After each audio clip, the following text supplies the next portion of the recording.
ഇന്ന് രാവിലെ പുട്ടുണ്ടാക്കാമെന്നാണ് കേട്ടോ ഞാൻ വിചാരിച്ചത്. അപ്പോൾ അതിനായിട്ട് ഞാൻ ദേ ഇവിടെ ചൂടുവെള്ളം തിളപ്പിച്ചിട്ട് അതിലേക്ക് പൊടിയിട്ട് കൊടുത്ത് വാട്ടി എടുത്തിട്ടുണ്ട് കേട്ടോ. ഇതിൻ്റെ ഇടയ്ക്ക് ദേ നമ്മുടെ ചോറും റെഡി ആയിട്ടുണ്ട്. അപ്പോൾ ഇടയ്ക്കൊന്ന് ഞാൻ വേവ് നോക്കുന്നുണ്ട്, തീയൊക്കെ ഒന്ന് ഉന്തി വെക്കുന്നുണ്ട് കേട്ടോ. ചോറ് മാത്രം നമ്മളിവിടെ വിറകടുപ്പിലാണ് കേട്ടോ ഇടുന്നത്. ബാക്കിയെല്ലാം ഗ്യാസുമ്മ തന്നെയാണ് നമ്മൾ കുക്ക് ചെയ്തെടുക്കുന്നത് കേട്ടോ.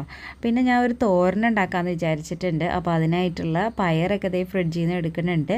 അപ്പോൾ നമ്മുടെ കുഞ്ഞോളും നമ്മുടെ കൂടെ ഉണ്ട് കേട്ടോ. സാലി കുളിയൊക്കെ കഴിഞ്ഞ് വന്നിട്ട് കുഞ്ഞോളെ എടുത്തേക്കണേയാണ് കേട്ടോ. അപ്പോഴാണ് ഞാൻ എൻ്റെ അടുക്കളപ്പണികളൊക്കെ ചെയ്യുന്നത്. അപ്പോൾ ഇതേ ചെറുതായിട്ട് വളരെ കനം കുറച്ചിട്ട് ഞാൻ പയറ് അരിഞ്ഞെടുക്കുകയാണ്. അപ്പോൾ നമ്മൾ തോരൻ ഉണ്ടാക്കാനായിട്ടാണ് കേട്ടോ ഉള്ളത്. അപ്പം ഞാൻ ദേ ഇവിടെ പുട്ട് വെച്ചിട്ടുണ്ട് കേട്ടോ. പുട്ടാവുന്നത് നോക്കി നിൽക്കണതാണ് സാലിമൊക്കെ. അവർക്ക് ബ്രേക്ക്ഫാസ്റ്റ് കഴിച്ചിട്ട് വേണം മദ്രസയിൽ പോകാനായിട്ട് കേട്ടോ. അപ്പോൾ ഇതേ ആദ്യത്തെ പുട്ട് റെഡി ആയിട്ടുണ്ട്. അപ്പോൾ പുതിയ പുട്ടുകടം വാങ്ങിയിട്ട് ആദ്യമായിട്ടാണ് കേട്ടോ ഇന്ന് ഞാൻ പുട്ടുണ്ടാക്കുന്നത്. അപ്പോൾ പുട്ടിന് ആവശ്യമായിട്ടുള്ള